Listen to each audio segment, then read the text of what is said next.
Waajjirri daldalaa magaalaa Adaamaa leenjii dandeettii raawwachiisummaa cimsuu hojjettoota waajjirichaa fi daldaltootaaf kenne. Seektaroota guddina dinagdee biyya keessatti gahee olaanaa qaban keessaa tokko seektara daldalaati. Kana bu'uura godhachuun waajjirri daldalaa magaalaa Adaamaa hojjettoota waajjirichaa sadarkaa hanga aanaatti akkasumas daldaltoota magaalattii dabalatee hirmaatota 154f leenjii dandeettii raawwachiisummaa cimsuu kenneera. Leenjichi kan kenname barbaachisummaa tajaajila e-trade inspeekshinii fi regulaatorii akkasumas naamusaa fi naamusa iddoo hojiirratti yoo ta'u, itti aanaa itti gaafatamaa waajjira daldalaa magaalattii obbo Kokkabaa Akililuu kaayyoon leenjii kana hojjettoonni fi daldaltoonni boqonnaa qophiirraa jalqabee karoora bara 2017 milkeessuuf gahee isaanii akka bahatan ta'uu himan. Akkuma beekamu waajjirri daldalaa waajjira seektara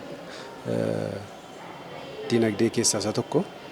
Akkasumas immoo hojii bal'aa fi karoora bal'aa qabatee akka magaalaatti seektaroota hojiin guddaan irraa eegamu tokko. Isa qofa osoo hin taane fayyadamaa fi daldalaa gidduutti daldalli seera qabeessii fi fayya qabeessi akka jiraatu gochuu keessatti hojii guddaatu seektara kanarraa eegama. Kanaaf isaan qofa osoo hin taane kallattiidhaan immoo kenna tajaajilaa wajjinis wal qabatee hojiin bal'aan naannoo kanatti waan kennamuuf dhimmoota kenna tajaajilaa irratti naamusa irratti qajeelfamoota jiranii fi dhimmoota to'annoo fi hordoffii wajjin wal qabatanii alseerummaa daldala keessa jiru ittisuu wajjin wal qabatee hojii bal'aatu seektara kanarraa eegamaa jechuudha. So hojiilee kana abbummaadhaan baadhatee kan deemu hojjetaa mana hojii kanaati. Hojjetaa bal'aa qabna.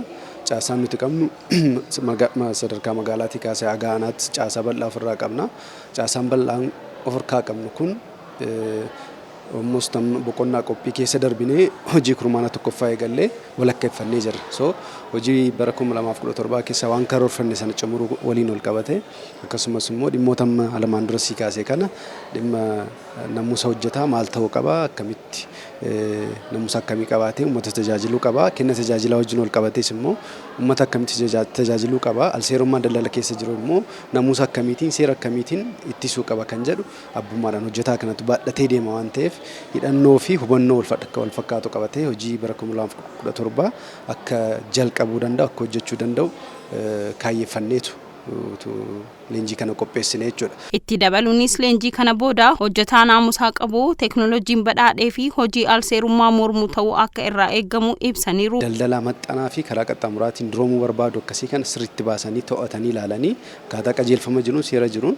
sirriitti irra deemanii daldala alseerummaa keessa jiru saaxiluudhaan gara seeraatti dhiyeessuudhaan tarkaanfii irratti fudhachuudhaan barsiisuu agarsiisuu sakaan inni kan akka irraa baratu gochuu karaatti deebisuu waliin qabatee hojii guddaatu nurraa eegama jechuudha. Hirmaattonni leenjichaa gama isaaniitti leenjiin kun rakkoolee damichaa keessatti mul'atu kan furu akka ta'e himuun isaanis leenjii kana booda hamilee gaarii horachuun galmaan gahinsa karoora bara 2017tiif akka hojjetan himan. Har'a leenjii fudhanneerra leenjii adda fudhanne keessatti hojjettoonni gahee hojii hojjetan keessatti maal hojjenna akkamitti hojjenna hojii irratti maaltu nu fayyada waan jedhu bu'aawwan hojii bu'a qabeessa fayyadamummaa uummataa cimsu hojiiwwan hojii kennaa tajaajilaa kennu keessatti gaheen kenna akka cimu dandeettii raawwachiisummaa kenna akka cimu leenjii kan arganneerra leenjiiwwan arganne kun immoo hojii kenna keessatti dhimmoota amma walitti kaase kan akka cimsinuuf nu gargaaru jedheen yaada. Adeemsi kun adeemsa guddaa ijoo waajjira daldalaa fi ijoon adeemsa galmeessaa fi ammayyeesseedha. Yaa to'annoonis qindoominaan hojii keenya hojjenna.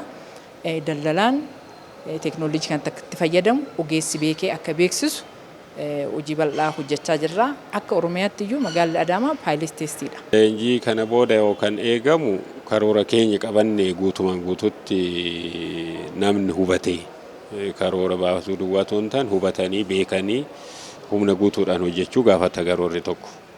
Kanaafuu hojjetaan keenya adeemsa kana jala jiru hundumtuu karoorfame beekee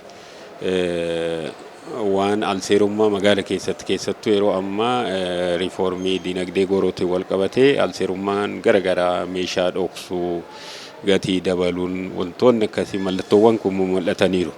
Kana irratti aktiivili beekee uummata tajaajila.